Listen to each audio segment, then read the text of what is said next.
Let's use Excel to take a look at the relationship between profit and price. The demand curve we look at is the same as what we have discussed in class. Sales equals 390 minus 0.1 times price. And the profit here is equal to price minus variable cost times the sales. And there's also potentially a fixed cost component, but in this case, we ignore fixed cost. In column A, it's the variable cost. In this case, it's fixed all the way at $100.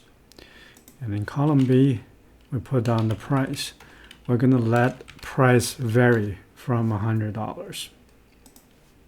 Given variable cost and price, we can lay out the sales is equal to 390 minus 0.1 times price.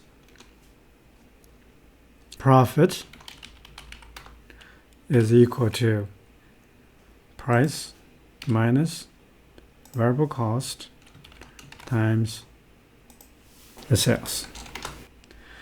Okay, so here what we're going to do is we're going to make price change from $100 all the way to $3,900.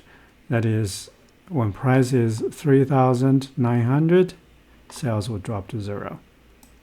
So I'm going to select these two and drag this down until we are at $3,900. And the variable cost would stay the same at $100. Double click. So sales and the profit would change with price. So I will just copy the formula all the way down. Double click. And now what we want to look at is this column, profit in dollar values. You can see where the maximum profit is actually here. When the price is $2,000, we achieve the highest profit.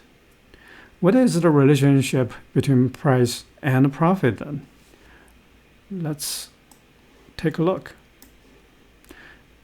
Select the column of price and the column of profit. Insert a chart. It's XY scatter. I'll use scatter with smooth lines.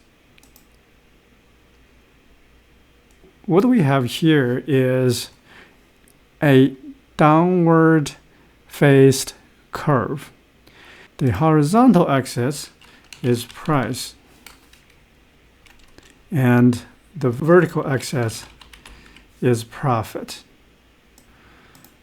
So what we have here is when price varies from $100 all the way to $3,900, the profit goes up and then down. And the middle point here is where we achieve the highest profit, hence the optimal price level of $2,000.